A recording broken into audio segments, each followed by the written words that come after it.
देखिए कल की क्लास में क्या नहीं, आपको क्या नहीं समझ आया, क्या कह रहे हो? हाँ, ओके।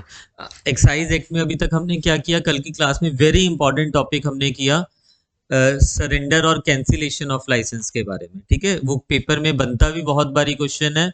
कौन से सेक्शन में दिया हुआ है सरेंडर और लाइसेंस कैंसिलेशन का? 29 सेक्शन में। 30 में क्या लिखा हुआ है, कोई और अदर लाइसेंस है उसको भी कैंसिल किया जा सकता है। कौन करता है कैंसिल लाइसेंस को? जिसने दिया हुआ है, जिसने ग्रांट किया है वही कैंसिल करेगा। और अदर लाइसेंस को अगर कैंसिल करना है तो उसमें क्या होता है, एफसी भी कर सकता है अगर उसने खुद से ग्रांट नहीं किया, किसी और ने ग्रांट किया होगा।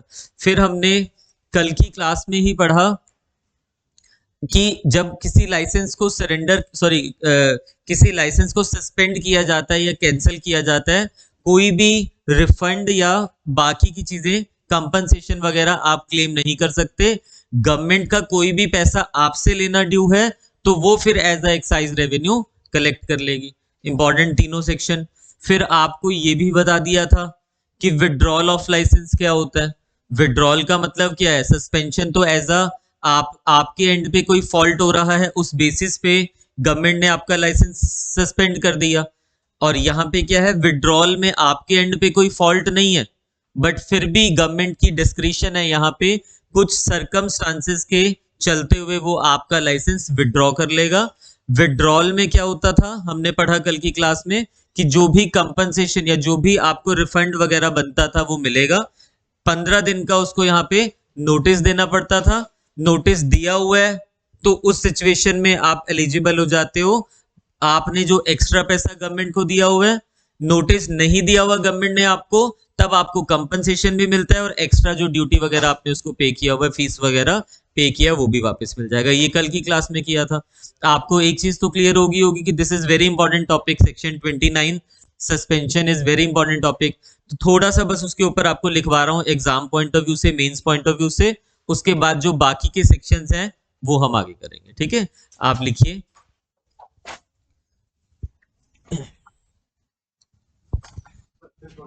सेक्शन 29, हेडिंग कर लेना section 29।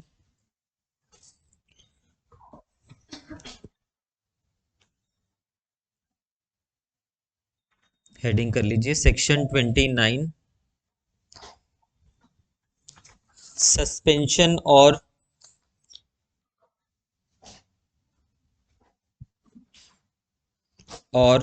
Cancellation, cancellation of licence. Suspend करना, कैंसिल करना लाइसेंस को। वेरी इंपॉर्टेंट, पेपर में बहुत बारी क्वेश्चन आया हुआ है। अब किस बेसिस पे सस्पेंड किया जाता है, मीनिंग लिखिए पहले तो। Meaning of suspension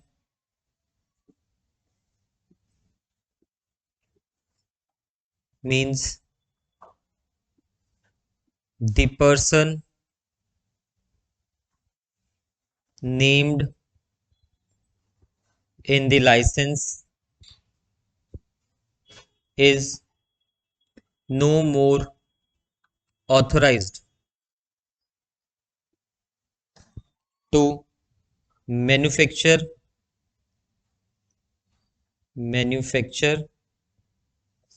etc sale etc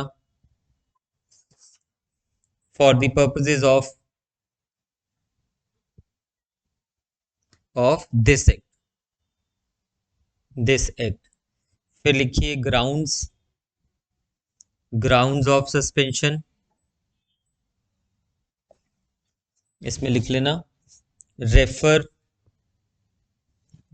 point A to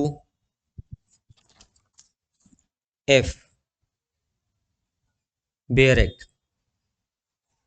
तो ये तो बेयर एक्ट वाले ही है, मैं एज इट इज ही लिखवाऊंगा तो कोई सेंस रह नहीं जाती है उसकी लिखवाने की। ठीक है, आप बेयर एक्ट से पॉइंट्स, ग्राउंड्स ऑफ सस्पेंशन या कैंसिलेशन बेयर एक्ट से रेफर कर लोगे। इसके बाद लिखिए case laws. This is important. जो ग्राउंड्स है वो तो सब सेम लिख के आएंगे क्योंकि बेयर में दिया हुआ है। केस लॉज लिखिए, सबसे फर्स्ट लिखिए Himalayan wine and others versus state of HP 2016 HP high court 2016 HP high court Himalayan wine and others versus state. इसमें लिखिए हेल्ड में दिस कोर्ट हैज, मतलब लिख देना honourable high court held that this court has no hesitation to conclude that state government is well within its rights to create company oblique corporation replacing the old system of issuance of licenses issuance of licenses. Honorable High Court held that law laid down by the Honorable Apex Court makes it clear that no individual can claim to carry out liquor business. This is very important. No individual can claim to carry out liquor business as a fundamental right,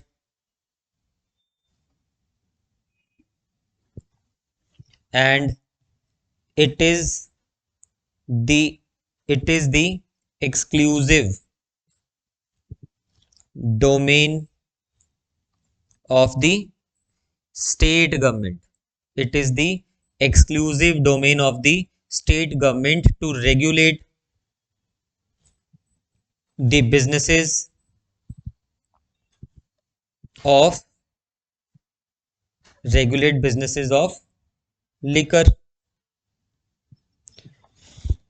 by formulating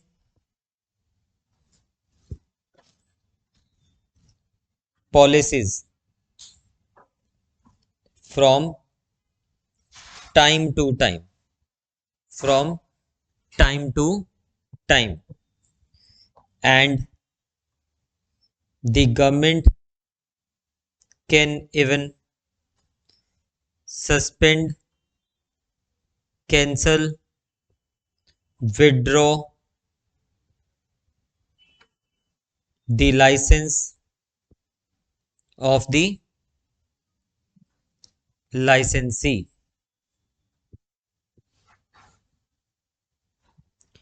No doubt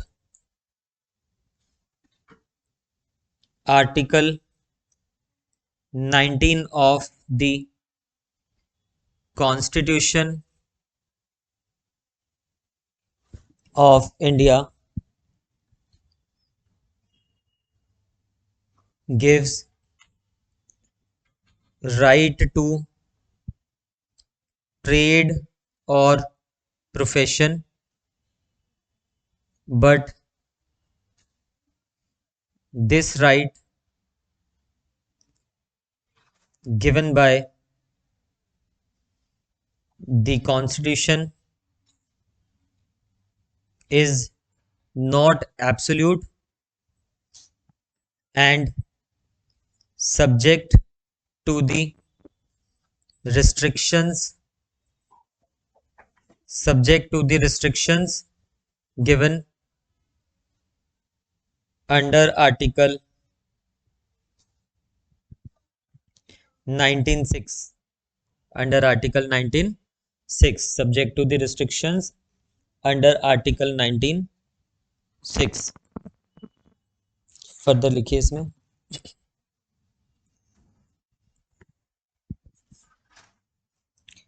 second case law, state, this is landmark, state of Bombay versus FN Balsara 1951 supreme court. And एक और case है, दो लिखवा रहा हूं इकट्ठे, कुंवरजी मतलब के से नहीं है, सी से है, Kunverji B Bharucha versus the excise commissioner 1954 supreme court. Both are decisions of constitutional bench. क्या होती है? कॉन्स्टिट्यूशनल बेंच होती है 5 या उससे ज्यादा जजेस की बेंच जब बैठती है किसी चीज को डिसाइड करने के लिए, उसको कहते हैं कॉन्स्टिट्यूशनल बेंच। हेल्ड में लिखिए, there is no fundamental right to do trade or business in intoxicants. The state under its regulatory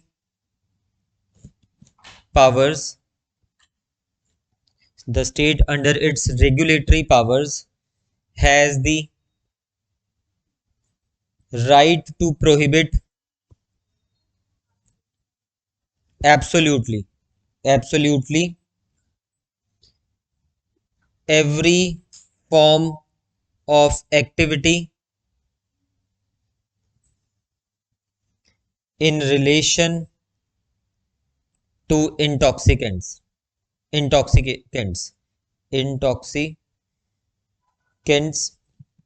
its manufacture, storage, export, import, sale and possession.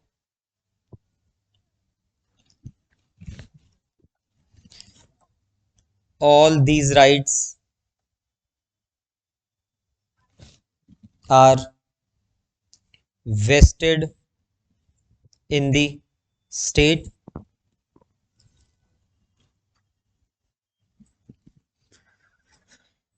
ये इस केस को लिख देना। ऑल्सो इन केस ऑफ किसमें? Import में, export में, possession में, manufacture में, कहीं पे भी जो हमने पढ़ा है ना पहले सेक्शन 15 वगैरह 20 वगैरह 18 वगैरह सब में ये केस लिख देना। दोनों जो केसेस है ना इसमें डिटेल में इसको डिस्कस किया गया कि स्टेट के पास पावर है, कैसे कैसे रिस्ट्रिक्शंस लगा सकते हैं इंपोर्ट पे, एक्सपोर्ट पे, पोजेशन पे, वो स्टेट की एब्सोल्यूट पावर्स हैं। ठीक है, प्लस इसमें ये भी डिसाइड किया गया कि कोई फंडामेंटल राइट नहीं है आपका इसका बिजनेस करने का। कल को अगर कोई गवर्नमेंट आपका लाइसेंस वगैरह जो है विड्रॉ कर रही है या सस्पेंड कर रही है, उसकी एब्सोल्यूट अथॉरिटी है वहां पे। ठीक है, वेरी इंपॉर्टेंट। नेक्स्ट लिखिए,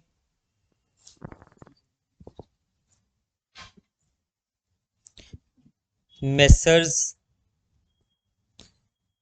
next case law messrs Mohan Meakin limited versus state of HP 2019 HP high court, 2019 HP high court.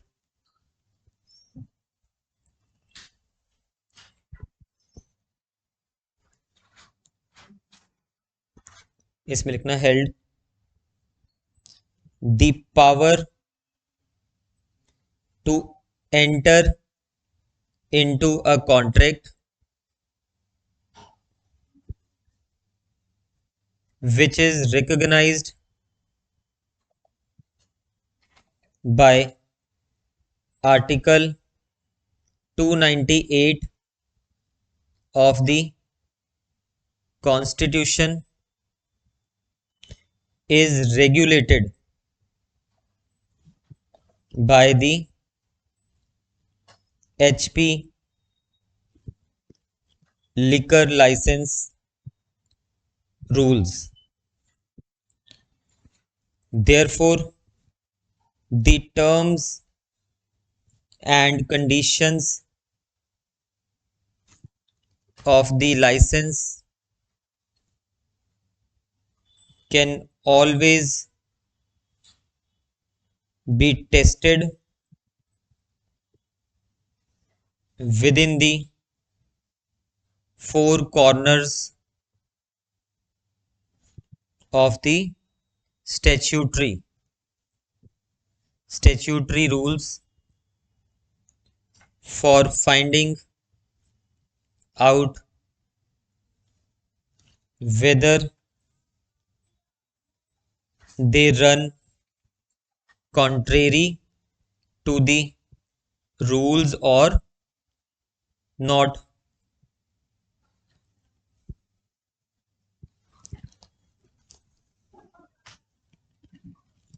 Further head लिखना the failure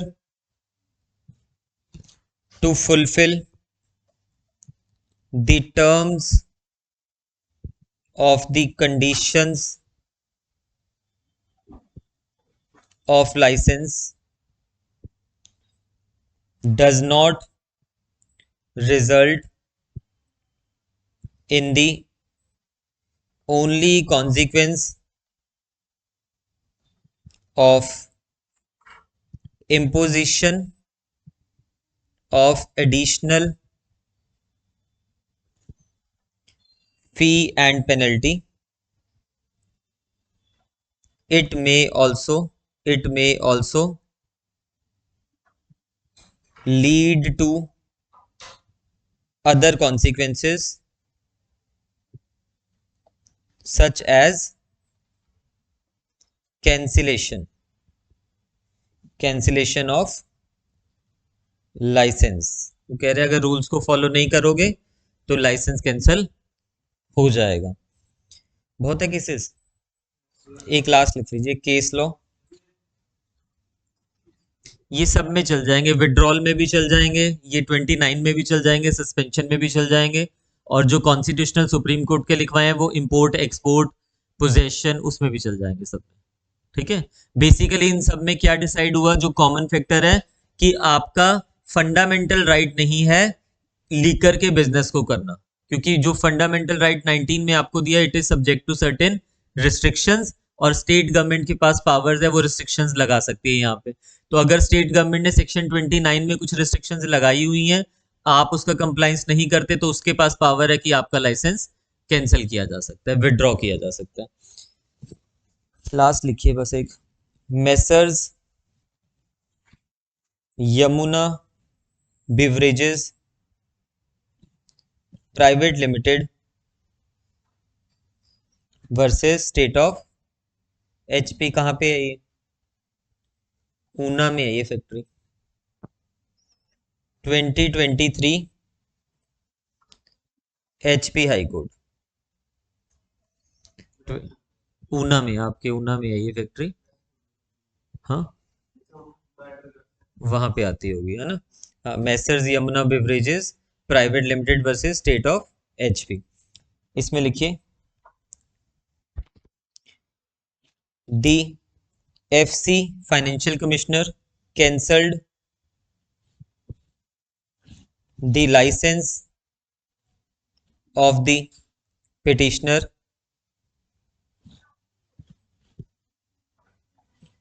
while proceeding under section 29B and 29C of the HP Excise Act 2011, but Honorable High Court quashed the order of FC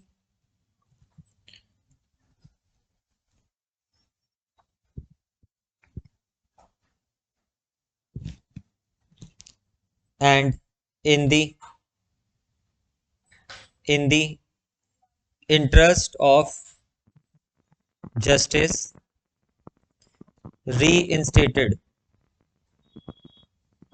the license of the petitioner as the order passed by the FC was not justified. कुछ थी उसने कमियां छोड़ी थी अपने order में, collector ने कुछ और ऑर्डर पास किया इस वाले केस में, एफसी कुछ और कर रहा है, तो वो आपस में कॉन्ट्राडिक्टरी हो रहे थे। तो कोर्ट ने कहा कि ये कोई लास्ट रिजॉर्ट नहीं है कि आप स्टार्टिंग में उसका लाइसेंस कैंसिल कर दो, आप पेनल्टी लगाइए, बाकी चीज़ें कीजिए। तो ये नहीं कि आप फैक्ट्री बंद कर दोगे इसके चलते हुए। ठीक है, आपके पास एब्सोल्यूट अथॉरिटी है, बट वो जस्टिफाई तो होनी चाहिए ना किसी ग्राउंड से। इसके बाद देखिए, ये क्लियर हो गया, हमने ज़्यादा केसेस कर लिए, इतने तो मैंने किसी में भी नहीं लिखवाए आपको। तो इट मीन्स कि ये चीज़ तो समझ आ गई कि दिस इज इंपॉर्टेंट। सेक्शन 29 अगर कैंसिलेशन की बात की जाए तो भी इंपॉर्टेंट है, और जो दो केसेस हमने सुप्रीम कोर्ट वाले किए हैं वो तो आपको वैसे ही सब में यूज हो जाएंगे, तो याद रख लेने चाहिए। कुंवरजी वाला जो केस है या उससे ऊपर हमने किया वो तो सब में यूज हो रहे हैं ना, तो वैसे ही याद रख लेना। आगे देखिए, इसके बाद उतार लिया।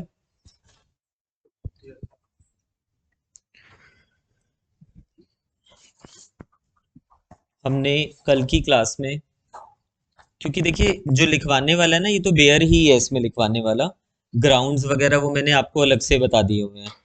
सेक्शन 30 की भी अगर आप बात करोगे, सेक्शन 31 की बात करोगे, उसके लिए भी 32 के लिए भी बेयर एक्ट रेफर कर लेना आप। ठीक है, बेशक लिख लीजिए फॉर 30, 31, 32 रेफर बेयर एक्ट जो प्रोविजंस हैं। बट वहां पे एग्जाम में जब भी आप इसको लिखोगे ना, पॉइंटर्स में लिखना अगर कुछ और आ जाता है आपको। ये नहीं कि जिस तरह से बेयर एक्ट में पैरा दिया हुआ है एज इट इज लिख दिया। बेयर एक्ट को पहले पढ़ना, 2 मिनट लगा लेना उस पर, जो समझ आया अपनी लैंग्वेज में पॉइंट्स बना के लिख देना वहां पे। ठीक है, अब आगे देखिए, 32 तक हमने कर लिया था। 33 देखिए आगे, टेक्निकल, ये सारे प्रीलिम्स वाले हैं। अब जितने भी मैं आपको सेक्शन करवा रहा हूँ प्रीलिम्स वाले हैं। हाँ, ये आपसे पूछ सकता है 10 नंबर में कि discuss the provisions relating to cancellation या suspension of licence, withdrawal of licence and surrender of licence. Surrender अभी हम पढ़ेंगे, क्या इनके बीच में रिलेशन है वो पूछ सकता है। तो तीनों का मीनिंग क्लियर होगा तो आप वहां पे लिख पाओगे। अभी देखिए, technical irregularities in license etc. No lease, license, permit, pass granted under this act shall be deemed to be invalid by reason merely of any technical defect, irregularity or omission in the lease, license, permit, pass or in any proceedings taken prior to the grant thereof. तो अगर आपके licence में कोई भी technical defect है, irregularity है, omission है, तो इसका मतलब ये नहीं है कि जो आपका जो लाइसेंस है वो क्या हो जाएगा, इनवैलिड। आपका लाइसेंस फिर भी वैलिड रहेगा। टेक्निकल ग्राउंड्स पे कि कुछ उसमें मिस्टेक हो गया, ओमिशन हो गया, डेट गलत भर दिया, तो ये नहीं कि लाइसेंस इनवैलिड हो जाएगा। ठीक है, उसको चेंज करवाइए। आगे देखिए, तो टेक्निकल क्वेश्चन बन जाएगा यहाँ पे सिर्फ कि टेक्निकल इन इरेगुलरिटी का मतलब ये नहीं है कि लाइसेंस क्या है, लाइसेंस फिर भी वैलिड है। The decision of financial commissioner as to what is a technical defect, irregularity और ओमिशन शेल बी फाइनल। अब हम जो देखते थे पहले, तो हम ये करते थे ना किसी और लॉ में कि क्या ये है या नहीं है टेक्निकल डिफेक्ट, ये क्वेश्चन ऑफ फैक्ट है, तो यहाँ पे डिफाइन तो नहीं किया हुआ कहीं पे भी। तो कल को अगर इसमें कंफ्यूजन आती है कि ये टेक्निकल डिफेक्ट है या नहीं है, तो किसका डिसीजन फाइनल होगा? एफसी का। प्रीलिम्स के लिए इसको याद रख लेना।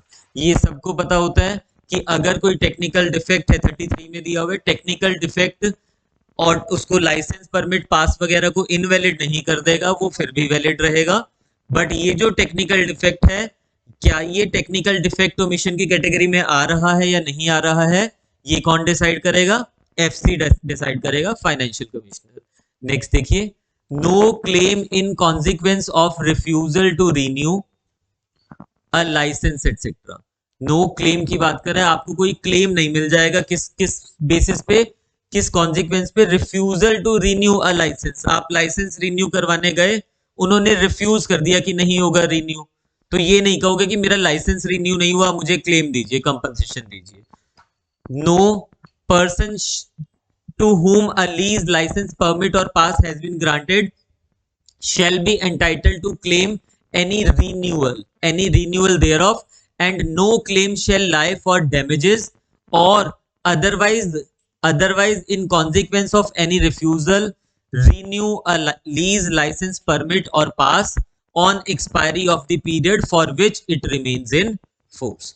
तो यहाँ पे क्योंकि आपका ये फंडामेंटल राइट नहीं है इसको करने का, बिजनेस को, तो अगर कोई लाइसेंस परमिट पास आपको रिन्यू करवाना है और अथॉरिटीज मना कर देती है, तो कोई क्लेम नहीं कर सकते, कोई डैमेजेस क्लेम नहीं कर सकते हो आप उसमें, ठीक है। जितने टाइम के लिए आपको मिला है वो तब तक ही वैलिड रहता है। क्लियर हो गया?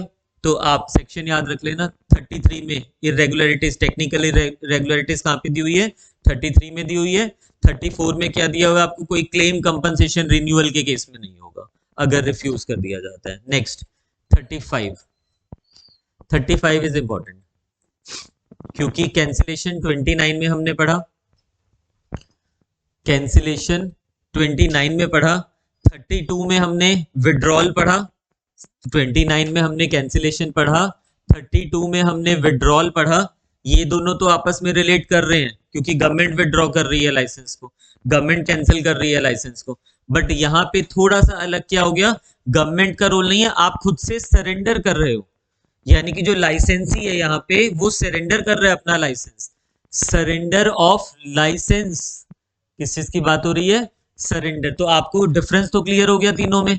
सरेंडर करने का मतलब आप अपना लाइसेंस, मेरे को नहीं करना ये काम, सरेंडर कर रहे हो।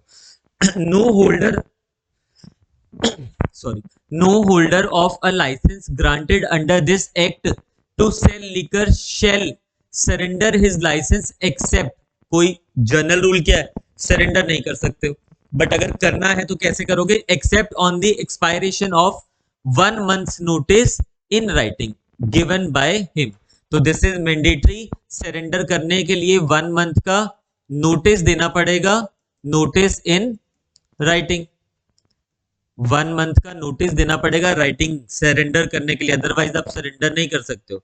अब जो ये नोटिस दिया किसको देना है? To the authority which granted the licence. तो एक चीज तो कॉमन हो गई सब में कि जो वहां पे था सरेंडर का, हम सॉरी सस्पेंशन का हमने पढ़ा, विड्रॉल का पढ़ा, और सरेंडर का हम पढ़ रहे हैं। वो सभी किसको दिया जाता है? अथॉरिटी जो ग्रांट कर रही है। कैंसिल भी कौन करेगा? जो अथॉरिटी ग्रांट कर रही है, ठीक है। Of his intention to surrender the same and no payment, sorry on payment of the fee payable for the license for the whole period for which it would have been current but for the surrender। वो कहता है आपको सिर्फ surrender नहीं करना है, साथ में आपको क्या करना है? ऑन पेमेंट, आपको पेमेंट करनी पड़ेगी।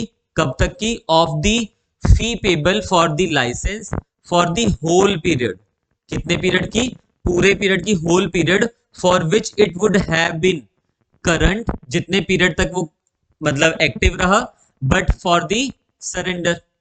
आगे देखिए प्रोवाइजो से और क्लियर हो जाएगा। Provided that if the authority is satisfied that there is sufficient reason for surrendering the licence he may remit to the holder thereof the sum so payable on surrender और any portion thereof. But यहाँ पे discretion है उसकी, आप अगर surrender कर रहे हो खुद से, अथॉरिटीज का तो कोई फॉल्ट नहीं है ना इसमें, आप सरेंडर कर रहे हो तो पूरे पीरियड की, होल पीरियड की आपको फीस देनी पड़ेगी। बट अथॉरिटीज चाहे, उन्हें लगे कि आपके पास क्या है, सरेंडर लाइसेंस करने के लिए सफिशिएंट रीजन है, सफिशिएंट रीजन है, तो वो क्या कर सकते हैं, may remit to the holder thereof sum so payable on surrender और एनी पोर्शन देयर ऑफ, तो उतना वो आपको रिमिट वगैरह कर सकता है, अदरवाइज नहीं। बट ये भी क्या है, डिस्क्रिशन। आगे देखिए explanation. The expression holder, this is important, prelims में पूछा हुआ है। The expression holder of a license as used in this section includes a person whose tender or bid or application for allotment of a license for any liquor vend has been accepted although he may not have actually have received the license। आपने apply किया bidding में licence के लिए कि मुझे ये licence दिया जाए सेल करने का या किसी भी चीज के लिए, लाइसेंस आपको ग्रांट हो गया, जब ड्रॉ निकला आपका लाइसेंस निकल गया, बट अभी आपको मिला नहीं है वो लाइसेंस, तब भी आपको माना जाएगा you are holder of licence. For prelims point of view this is important, पूछा हुआ है एक बार। क्लियर हो गया। तो ये हमने क्या पढ़ा, सरेंडर के बारे में पढ़ा। तीनों बहुत इंपॉर्टेंट टॉपिक है। पहला सस्पेंशन ऑफ लाइसेंस, कैंसिलेशन भी कहते हैं, विड्रॉल ऑफ लाइसेंस, दोनों कौन कर रहे हैं, गवर्नमेंट कर रही है, बट यहाँ पे कौन कर रहा है, यहाँ पे holder of the licence surrender कर रहा है अपनी मर्जी से। इंपॉर्टेंट क्या है, 1 महीने का उसको नोटिस देना पड़ेगा, यहाँ पे वो 1 मंथ का पीरियड याद रख लेना, होल्डर कब माना जाएगा वो याद रख लेना, ठीक है। चलिए नेक्स्ट देखिए, चैप्टर खत्म हो गया, चैप्टर 5, चैप्टर 4 हमारा खत्म हो गया। अभी तक हमने 4 चैप्टर्स कर लिए हैं। पहला चैप्टर जो था वो कहां से कहां तक था, 1 से 4 तक था फर्स्ट चैप्टर हमारा। सेकंड हमने किया 5 से लेके 14 तक। थर्ड चैप्टर हमने किया 15 से लेके 26 तक। फिर हमने ये लीजेस वाला चैप्टर शुरू किया हुआ था, ग्रांट ऑफ लीजेस वाला, 27 से लेके 35 तक। ये 4 चैप्टर हो गए, चैप्टर वाइज याद रखना है। नेक्स्ट चैप्टर है हमारे पास चैप्टर 5, जो बात कर रहा है duties of excise and countervailing duties. Duties of excise countervailing duty क्या होता है, मीनिंग आपको बताया हुआ, पहले डेफिनेशंस में किया था हमने। अब उसके प्रोसीजर दिया कि कैसे कलेक्ट करना है, कब कलेक्ट करना है, तो ये एक बार ही पढ़ लेते हैं। किस पॉइंट ऑफ व्यू से, फ्री पॉइंट ऑफ व्यू से, मेंस में कम चांसेस है, आ जाए तो वैसे एक केस लिखवा दूंगा इसमें, बट कम चांसेस है। देखिए सेक्शन 36, बस 36 के बाद ऑलमोस्ट खत्म हो जाता है ये, क्योंकि आगे जब पेनल्टीज का टॉपिक करेंगे वो तो एक साथ सारी पेनल्टीज हो जाएंगी। पेपर में पेनल्टीज मेंस में आया हुआ है एक बार कि कौन कौन सी पेनल्टीज, और बहुत सारे सेक्शंस हैं, ठीक है, तो वो आ जाते हैं मेन में, बट फिर भी उसको एक ही गो में करना पड़ेगा हमें। आगे देखिए, excise duty and countervailing duty, there shall be levied and paid an excise duty और the countervailing duty as the case may be. आपको पता है ना काउंटरवेलिंग ड्यूटी किस लिए होती है और एक्साइज किस लिए होती है। एट सच रेट और rates as the state government may by notification direct on any alcoholic liquor for human consumption। तो कितना रेट होगा, जितना स्टेट गवर्नमेंट डायरेक्ट कर रही है। एक्साइज ड्यूटी भी पे करनी पड़ेगी और काउंटर वेलिंग भी करनी पड़ेगी एज द केस में भी। पेपर में पूछ लिया जाएगा कहाँ पे दिया हुआ है एक्साइज और काउंटर वेलिंग ड्यूटी के पेमेंट के बारे में, 36 में दिया हुआ है, वेरी इंपॉर्टेंट। आगे देखिए, consumption, manufactured, produced, bottled in the state under any license granted under section 15 of this act। अगर आप मैन्युफैक्चरिंग कर रहे हो, यहाँ पे भी लिखा हुआ आ गया आपके पास कि लाइसेंस फॉर मैन्युफैक्चरिंग कहाँ पे ग्रांट किया जाता है, सेक्शन 15 में किया जाता है। तो मैन्युफैक्चरिंग अगर आप कर रहे हो तो उस पे जितनी भी आपको एक्साइज ड्यूटी पे करनी है या काउंटर वेलिंग ड्यूटी पे करनी है, स्टेट गवर्नमेंट डिसाइड करेगी। सेकेंड, मैन्युफैक्चर्ड और produced elsewhere in India but imported और ट्रांसपोर्टेड इनटू इंडिया। आपने खुद से मैन्युफैक्चर नहीं किया, किसी और से और ने किया हुआ है और आप सिर्फ क्या कर रहे हो, इंपोर्ट कर रहे हो अपने पास।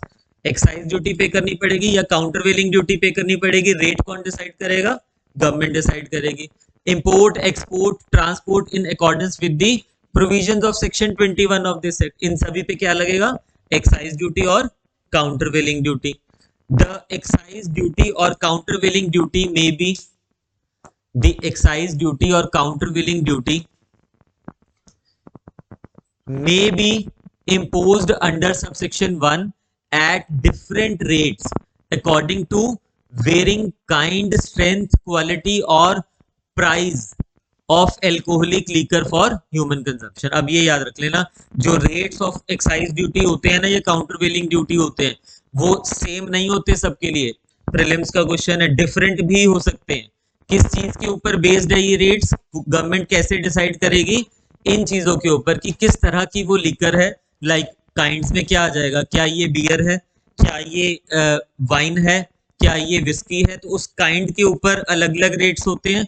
फिर उसकी स्ट्रेंथ देखी जाएगी, उसकी क्वालिटी देखी जाएगी और प्राइस देखा जाएगा। उसके अकॉर्डिंगली गवर्नमेंट कह सकती है कि जो 2000 रुपीज तक की बॉटल है उस पे इतने परसेंट, उससे ऊपर जो 10,000 रुपीज तक की बॉटल है उस पे इतने परसेंट, उससे जो ऊपर की बॉटल है उस पे इतने परसेंट। तो वो वेरी कर सकता है, ये जरूरी नहीं है कि सेम रेट होगा सभी के ऊपर। ठीक है, आगे देखिए, notwithstanding anything contained in subsection 1, no excise duty or countervailing duty shall be levied, यानी कि this is exception।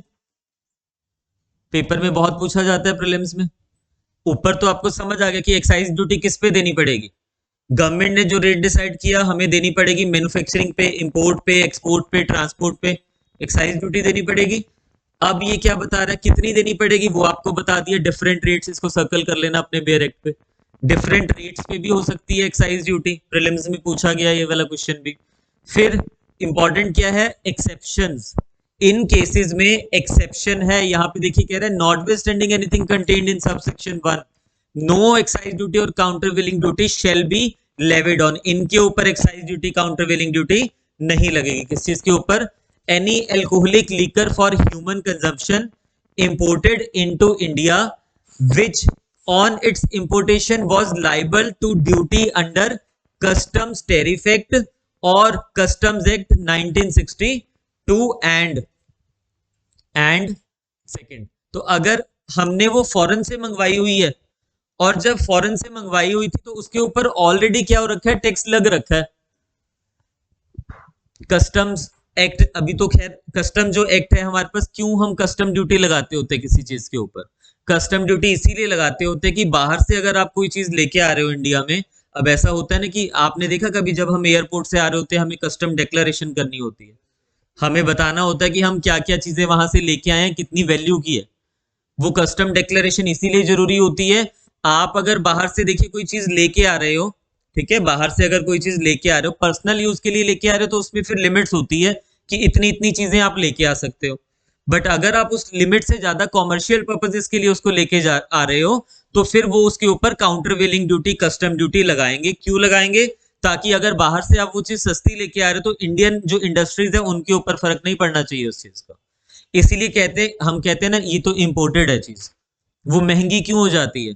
अब आप देखना बाहर की कंट्रीज जो है, अभी तो चलो लीकर की बात हो रही है ना, वैसे देखना बाहर की कंट्रीज में जो गाड़ियां होती हैं लाइक BMW, मर्सिडीज वगैरह, ये बहुत सस्ती होती हैं। बाहर आप देखना हर किसी के पास मिल जाएगी आपको इजीली। बट इंडिया में जब हम देखते हैं तो ये बहुत महंगी हो जाती है गाड़ियां।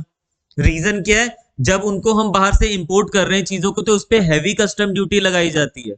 जितनी उसकी वैल्यू नहीं है ना, उससे डबल उस पर कस्टम ड्यूटी लगा दी जाती है।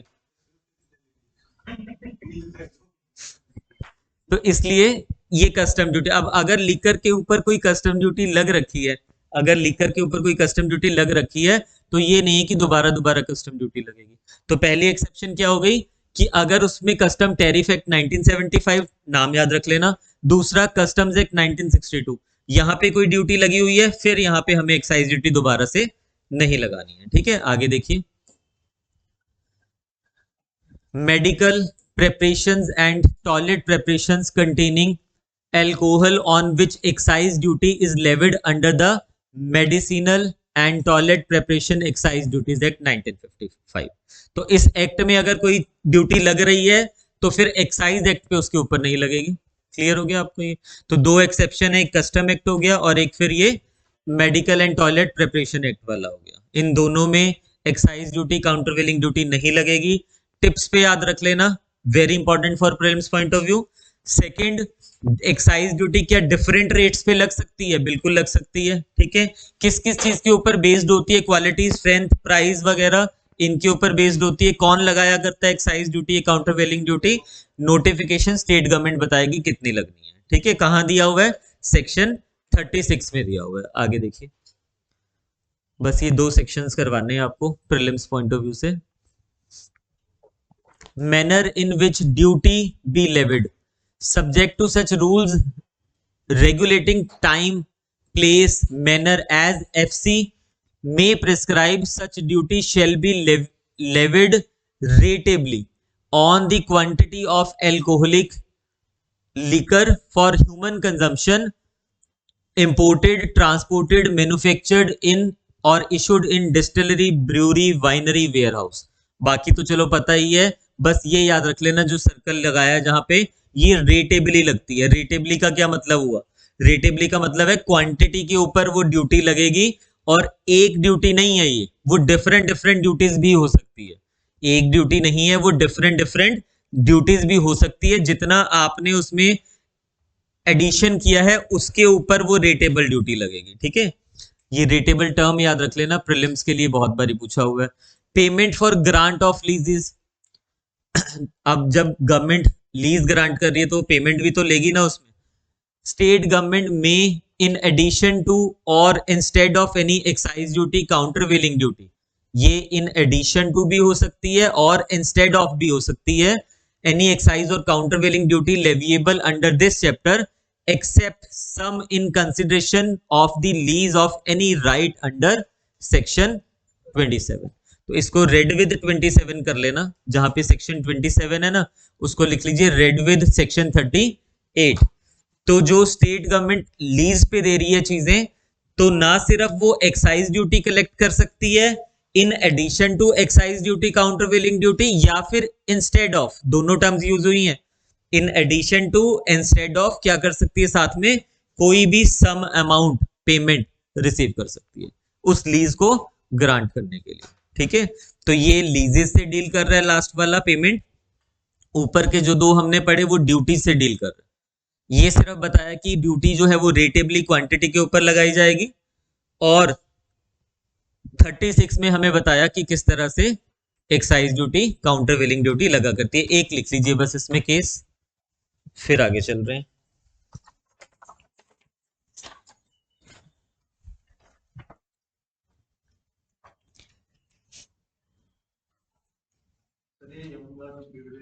हम्म, नहीं नहीं ऐसे ना कहो, तो नाम है उसका, फिर क्या हुआ? नहीं मैंने भी देखा हुआ है, हो सकता है फिर होगी, चेक कर लेना एक बारी। हिमाचल में है ये कंफर्म्ड है, हाँ। फिर भी चेक कर लेना, मैंने ऊना पढ़ा हुआ है यहाँ पे कुछ इसके बारे में, जजमेंट में ही पढ़ा हुआ है। ठीक है, कोई बात नहीं। केस का नाम लिखिए,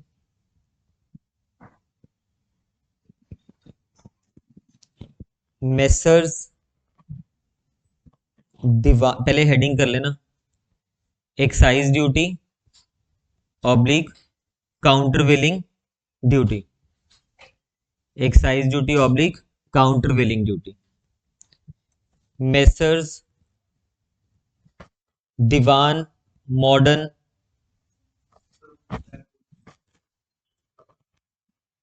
मेसर्स दीवान मॉडर्न ब्रूरीज, अभी भी नहीं आ रहा, messrs Diwan modern breweries versus state of Punjab 1997। इसमें लिखिए excise duty may be imposed on the alcoholic liquor manufactured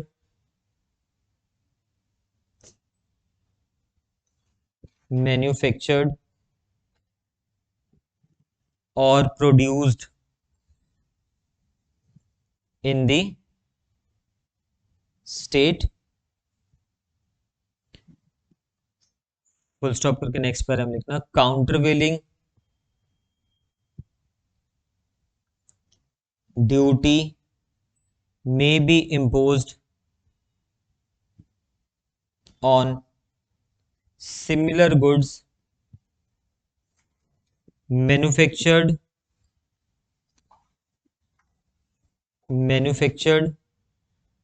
or produced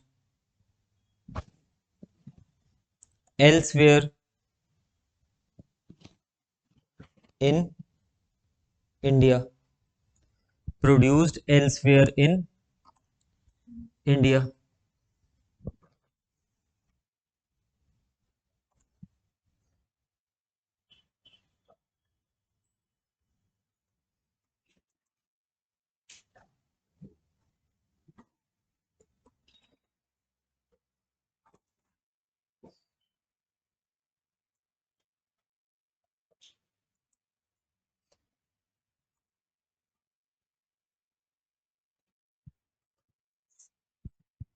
Paonta Sahib में ये आपकी मैसर्स यमुना बेवरेजेस, ये हो सकता है कि वहाँ के एफसी ने कुछ इनका ट्रक वगैरह पकड़ लिया होगा या कुछ ऊना के उसमें, ठीक है, टेरिटरी में।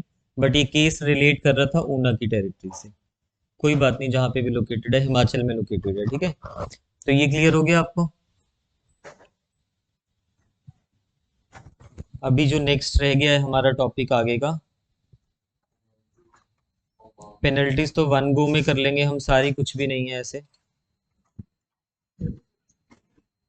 मेंस के लिए इंपॉर्टेंट है, कन्फिस्केशन में एक दिन लग जाएगा, कंपोजिशन कुछ नहीं है, अपील रिवीजन कुछ नहीं है, रिकवरी और जनरल प्रोविजन खत्म। नेक्स्ट वीक में ये खत्म हो जाएगा आपका, 100% खत्म हो जाएगा नेक्स्ट वीक में, ठीक है। और रिवाइज कर लेना इतना तब तक। कल का जो टेस्ट है उसमें prelims mains point of view से ये भी रहेगा और सेक्शन 38 तक रहेगा, जहां तक आज हमने कर लिया हुआ है, ठीक है। इसको अच्छे से रिवाइज कर लेना। अलग से होगा प्रीलिम्स में इसका टेस्ट। अगर आपको लग रहा है नहीं करना, अभी आपको रिवाइज नहीं किया हुआ, पंजाब की तैयारी कर रहे हो या नहीं बीच में देना, तो मत देना इसका। बट जो हिमाचल स्पेसिफिक कर रहे हैं उनको तो करना ही पड़ेगा, ठीक है। और मेंस का भी फिर उन्हें उन्हें तो लिखना ही है, आप बेशक उस क्वेश्चन को स्किप कर सकते हो, बट कोशिश करना एक्स्ट्रा में डाल देंगे, बिल्कुल एक्स्ट्रा में। जिसको करना होगा वो कर लेगा, नहीं करना होगा तो कोई बात नहीं। ये टेस्ट मतलब हाँ, मेंस में भी कल मेंस लिखने वाला भी होगा इसमें, ठीक है। बट जो एचपी स्पेसिफिक है वो तो 100% करना है इसको। कल की क्लास में मिलते हैं टेस्ट के साथ, फिर मंडे कंटिन्यू करेंगे।